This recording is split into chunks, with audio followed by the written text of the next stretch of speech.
Hornet.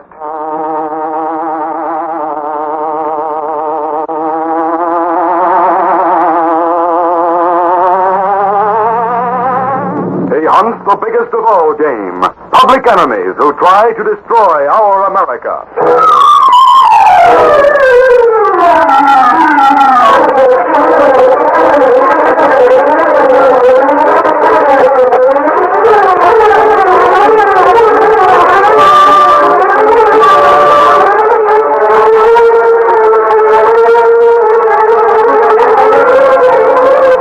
With his faithful valet Cato, Brick Reed, daring young publisher, matches wits with the underworld, risking his life that criminals and racketeers within the law may feel its weight by the sting of the Green Hornet.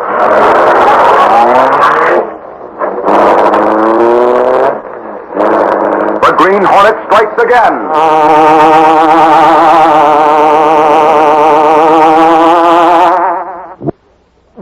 Publisher of the Daily Sentinel and Mike Axford, reporter, sat in the living room of Britt's apartment having after-dinner coffee, which Cato was serving as they listened to Don Dunlow, well-known radio commentator. In the black market meat situation, it's fast becoming a vast business that's helping to undermine the economic structure of our country. I've promised you, my listeners, that I track down those in this city who are responsible for the steady influx of black market meat. By broadcast time tomorrow night, I hope to be able to point a finger at least one of the top men in this nefarious business. In spite of the fact that just before I went on the air tonight, I received a warning, a printed unsigned note, to lay off or else. Good night. You have been listening to Don Dunlow, your city news detective. Shut it off, Cato. You are behind it this time. Say no, that Dunlow sure has got a lot of nerve, don't he, Reed? In spite of a warning he got, he's going to keep on after them black market guys. You ought to get the cops to give him a bodyguard, that's what I think. I understand he refuses to have a bodyguard.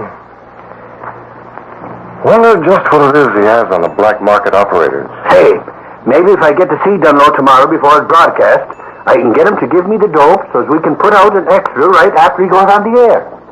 Well, Dunlow never gives any tips to newspapers, Axford. If you did get anything out of him, you'd be the first who ever did. Well, it won't hurt to try, will it? Well, go right ahead. In fact, if you do get any worthwhile information from Dunlow, I'll give you a bonus.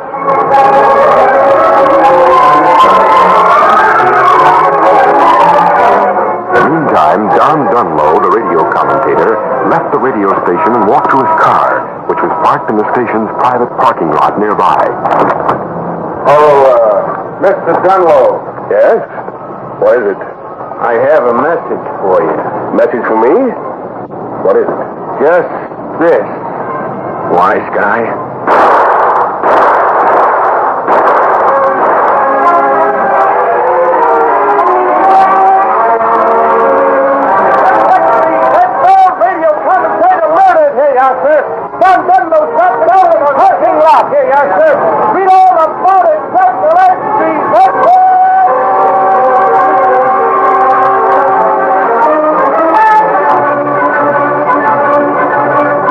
Following morning in the city room of the Daily Sentinel.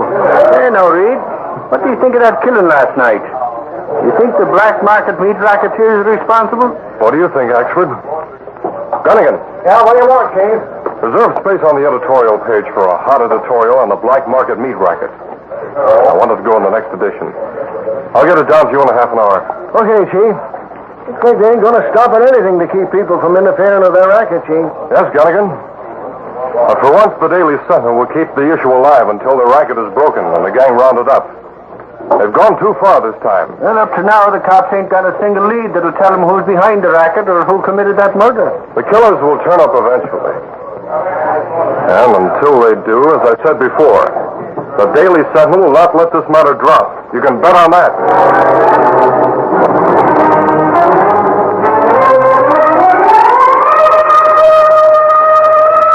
In a small but well-furnished apartment on the west side of the city, a flashily dressed man with close-set eyes and thin lips sat behind a desk listening while his husky, rough-looking visitor talked. I gotta admit, Fleetwood, that you know your stuff. Guys I went to out in the country were all willing to sell when they saw the cash. Rounded up enough beef and pork to make another truckload just by going to the places you sent me. Of course, Jelly. I knew you would. Yeah, it's a funny thing. When I first met up with you, I had my doubts. You being so fat and all, I didn't think you'd be smart enough. You're not here to discuss my physical propensities, Jelly. Get on with your report. Oh, yeah. Well, like I said, I got enough for another truckload. Tomorrow night, Dave and I will go out and pick the stuff up. Very good. You can make delivery to the same place you took the last load. Okay, boss. Cops are putting up quite a holler about Dunlow's being bumped off last night. Dunlow's untimely death is most regrettable. He was, unfortunately, my favorite radio commentator. You mean you're sorry you had us get rid of him? I don't get it. You yourself told Dave to be sure Dunlow had... Kelly, I know. There's no need to repeat the details.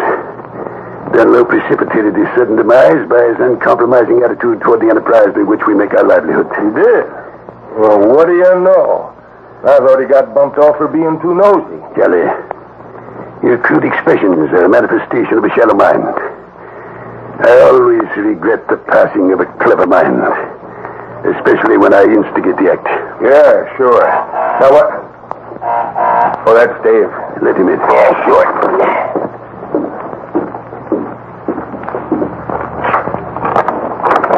Hi, Dave. Come on in. There's something here in the paper for the boss to see. Don't move like a somnambulist. Give it to me. I thought you meant anything by that. Oh, forget it, Dave. It ain't an insult. You don't understand what somebody says to you anyway. Look there on the editorial page, Fleetwood. Dave, someday your insolence will be your downfall. What is it you want me to read? Right there. See? What's it say, boss? The heading says black market and murder. Yeah, but read the rest of it. It stands to reason those responsible for the recent influx of black market meat are also responsible for the murder of Don Dunlow, the radio commentator, whose untiring efforts were directed toward finding evidence that would lead to and convict the vicious racketeers who are taking advantage of the present shortage of necessary commodities. The well-concealed but effective method of operation indicates that those bringing in black market meat are directed by one who is cold, calculating, and extremely clever. If they concentrate upon finding him, the police will find the one who instigated Dunlow's murder, and the black market meat racket will be broken. There's more, but that gives you the idea, Charlie. Yeah, and as for me, I don't like what the guy who wrote that says. The editorial is signed by Britt Reed, publisher of the Daily Sentinel. He's just blowing off through his head. Could be. Them newspapers have to have something to write about. Well, we gave him something last night. I guess maybe that Reed guy ain't no dope, though. You are correct in your assumption. I'd say he shows a great deal of sagacity. Yeah? What's that? Sagacity unites penetrating keenness with judicious foresight, to the end that one possessing sagacity seems sometimes uncannily prescient. For the love of Mike Fleetwood, will you cut out your lingo, Dave? Britt Reed is a wise guy with a lot of foresight, which makes him a dangerous man to deal with. Now, what harm can he do us by writing stuff like that in a sense? If he continues his editorials, he'll arouse the police to concentrate on our meat racket to the exclusion of all others. And I resent his imputation directed toward me as head of the racket. You mean it makes you sore, huh? Yes, you snaffle-headed nincompoop. What do you think I meant? The only time you talk sense is when you get sore. So I'll overlook the name-calling. If he makes you sore, why don't you do something about it? Don't tell me what to do, you uncouth ape. Jelly, give me the pencil and paper. Sure, boy. What are you going to do? I'm going to send a warning to a man whose cleverness I respect, but whose interference I resent.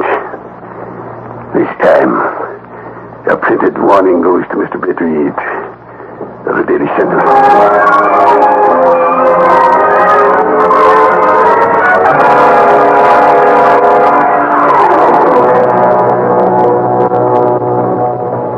The following morning, Britt Reed was going over the morning mail with his secretary, Lenore Case. Well, this is another letter to the editor about the housing situation, Mr. Reed. Well, Senator Gunnigan, this case. Yes, sir.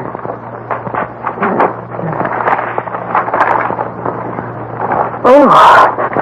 Well, what's the trouble? This is a printed note. It's a warning. It was addressed to you personally. Well, let me see it. This is your only warning. Lay off the editorials on the meat business, or you'll regret it. Remember Dunlow. It's from the same ones who killed Dunlow. That's right. Well, what are you going to do, Mr. Reed? I'll show you right now. What do you want, Chief? Gunnigan, be ready to put a boxed editorial in the center of the front page of the next edition. I'll get it down to you shortly. Okay, Chief. Anything else? No. Oh, but Mr. Reed, if you do that, Let then... Inspector Evans on the telephone. Yes, sir. Maybe before we're through, those killers will realize they can't try to intimidate a newspaper publisher and get away with it. We won't give up until they've been caught once and for all.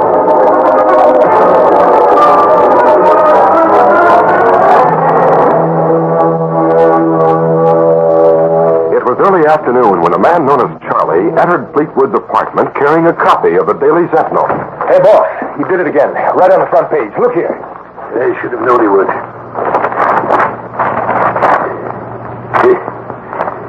This editorial is even stronger than the last one.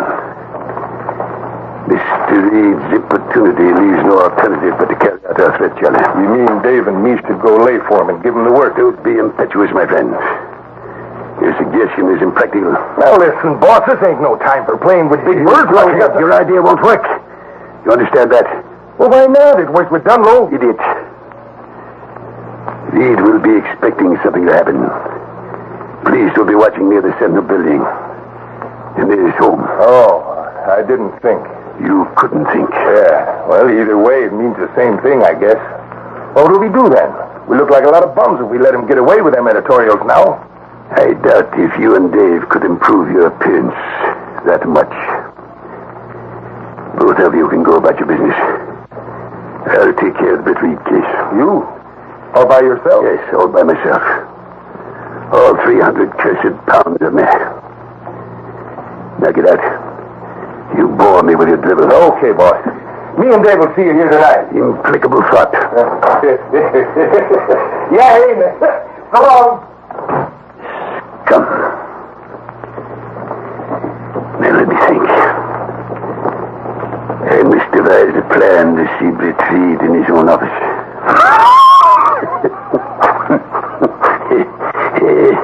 It will give me the cleanest of pleasure to show him I'm much more clever than he.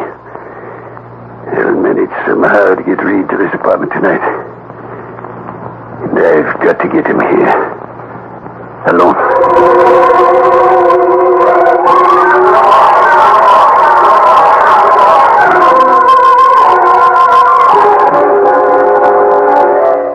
We'll continue our Green Hornet adventure in just a moment. It was almost dusk. Britt Reed was in his office talking to Mike Axford when Miss Case entered. Mr. Reed, there's a gentleman to see you. He sent in this card. Mm-hmm. Horace Fleetwood, private detective. He's about the fattest person I've ever seen. You should hear him talk. The foreigner, eh? No. No, but every word's a mouthful. Well, he sounds interesting, Miss Case. You may show Mr. Fleetwood in. Yes, sir. And, at the same time, show Mr. Axford out.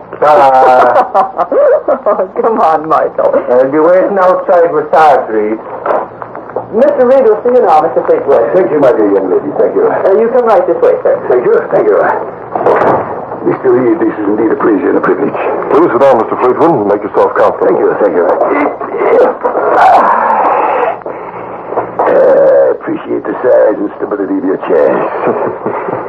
My overabundant avoirdupois is incomprehensible to some people, but I've become impervious to their jabs. Obviously, you're wondering about my visit here. I am slightly curious. I note that you're a private detective. In rather a Machiavellian way, yes. I have been engaged by an out-of-town meatpacking association to investigate the black market. I see. I noted your bombastic editorials in the Daily Sentinel, indicating your keen interest in breaking the racket in this city and in bringing about the apprehension of the vicious killer who heads the Miscata group. I'd like nothing better. From the clues I've gathered and the deductions I've made on the case, I've come to the conclusion that I can definitely point to the fiend responsible for Dunlow's murder. The man who is the leader of the local black market in meat. Really? Have you confided in the police? No. The man in question knows me well. He's clever,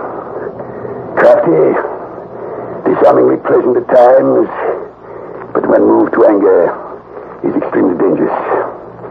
One might say a mixture of saint and devil. So? He knows my every move as I know his. I, his worst enemy, am also his best friend. This is rather strange. What am I leading? Exactly. If this man knows every move you make, he must know that you're here now. I'm sure he does. But he's convinced that I know you very well. That this visit is purely a friendly one. He doesn't know me as a detective. And it's entirely foreign to his mind that I'd bring to light and accuse him of his crimes. Why have you come to me? I was going to the publisher of the Clarion.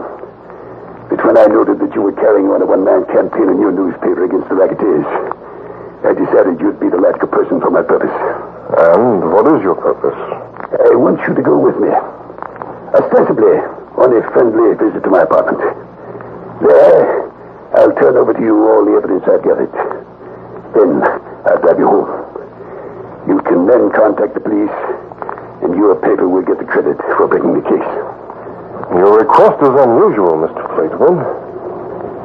Though I have your card. You require more credentials, of course. Here, look at these papers. A letter from a publisher in another city, giving me credit for breaking the racket there. Also, a letter from the head of the association by whom I'm employed. I see. My car is outside. You'll be perfectly safe. I'm armed in case of trouble. And with the evidence in your possession, you can have the police act immediately. Are you willing to come with me, Mr. Reed? Well, yes, Mr. Fleetwood. I'll go with you to get that evidence right now.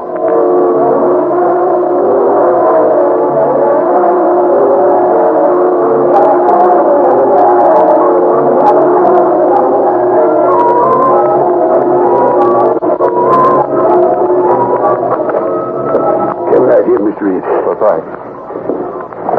Fortunately, I have a friend from whom I've sublet this small apartment for a couple of weeks. Sit down near the desk. I have the evidence right here in the desk drawer. I hope you have sufficient evidence against him. You can be the judge of that. Oh, by the way, may I use this telephone to call the office? I forgot to tell them about running a certain editorial. Yes, of course. But I must warn you to give no information as to where you are or with whom. I won't. I'm very anxious to look over that evidence, Mr. Fleetwood. It's fortunate for the Sentinel that you came to me. I'm sure your paper will have startling headlines before tomorrow, Mr. Reed. Mr. Reed's apartment? This is Britt Reed calling. Oh, yes, Mr. Britt. I'm waiting dinner for you. What's that? You say the Sentinel had a phone call from the Green Hornet? I not understand, Mr. Britt. I say A that... tip on the black market in meat, you say? Why didn't you have the trace call traced? You tried to give message, perhaps? Yes, that's what I said. Trace the call. All you had to do was to get another phone while he was on the line. I trace call right now from other phone. If you tried to keep line open short time. Well, that's right. Hold on a moment. Say, Mr. Fleetwood, have you come across any evidence that the Green Hornet is in with that gang? Green Hornet? No, I'm positive he has no connection with the case. That's strange. We found that the Hornet's mixed up in most rackets in this city. That's sure. But I can assure you, he's not mixed up in this one. I suggest you complete your phone call so we can go over this evidence. Yes, of course. But, I'm undecided about having them run a story on the call they received from the Hornet. Did it ever occur to you that such a call might be from a crank or prankster, and not from the Green Hornet at all? Well, that's so. Well, I guess the best thing to do is to ignore the whole thing. I'll tell them. Hello? Don't run a story on that yet. We'll wait for further developments. And I want you to run that black market editorial again. Hello, Mr. Britt. I trace call. I get Black Beauty. Come there quick like anything. Goodbye. All right. Do what you think is best. I'll see you later tonight. Bye. Now you can glance at these. The leader of the group was careful to get a receipt from each farmer who sold the black market meat. Put these away. Thanks. Reed from Horace Fleetwood, $600. In payment, 200 pounds. All these receipts are made out to you. Exactly, Mr. British. I am the leader of the racket. This gun I hold should tell you the rest. For one so clever, Mr. Reed, your faith in human nature is amazing. But enough of this. Calais, wait. Hey, is that really the guy? Mr. Britt Reed in person. Hey, boss, how'd you do it? Never mind that. Hold your gun on him, Calais. You, Dave, tie him up. Then you can put him in the bedroom and like him back. I'm going over to the warehouse and check that last load. Okay. I got him covered. Get busy, Dave. With pleasure. And I come back. I'll settle accounts with Mr. Britt Reed. Once and for all.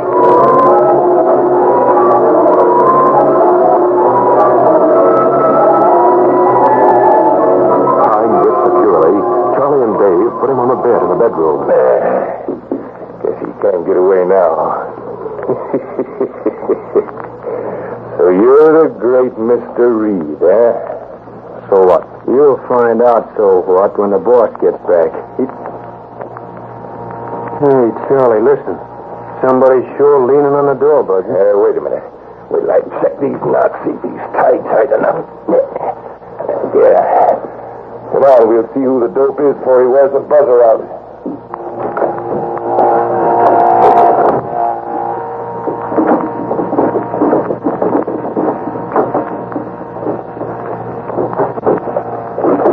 That you, Cato? Yes, sir. I stick pin and buzzer to get men from room. Good thing apartment on first floor. I run around quick to window. I untie you now. Did you bring a hornet disguise? Yes. We leave in hurry. No, we've got a job to do. How you get captured? I didn't, really. I came out here on my own volition. Why you do that? I knew the man who sent me that warning note was clever. I expected the trick. When he came to my office posing as a detective, I suspected him. He described himself a little too freely. There. You free now. Now, let's go. We'll get the two men who are in the other room before the boss gets back. We'll go through the window and in the front door.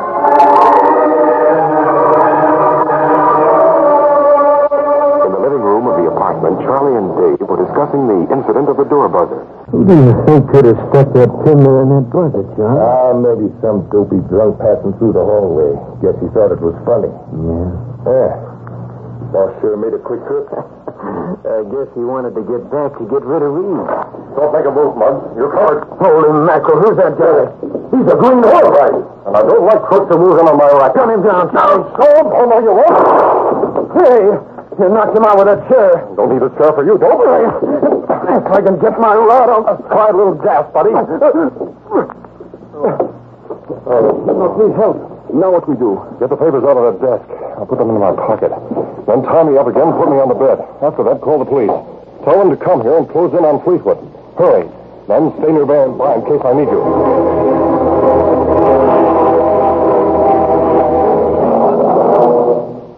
It was half an hour later when Fleetwood entered the apartment. Dave, Charlie, what happened? Who's that cold? Reed must have... Shields on the foreheads. Green hornet shields. Gone. Every last scrap of paper gone.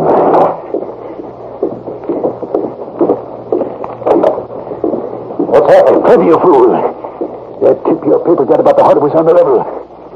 Fortunately, I can still settle my score with you, my friend. This gun I have carries a silencer. This is a very propitious time to use it. Drop that gun in your room. Please, they won't help you. I shoot him. All right, take him away, boys. Put him for attempted murder. Never like the army ship. Are you okay? I'm all right, but I don't like being trussed up like a chicken. I have you no sooner, Jippy. We got a tip that you find the Black Market gang here, Mr. Reed, but we didn't expect to find you here. That's the same fat guy Reed left the office with a while ago. There. He's the leader of the gang. He sent me that note.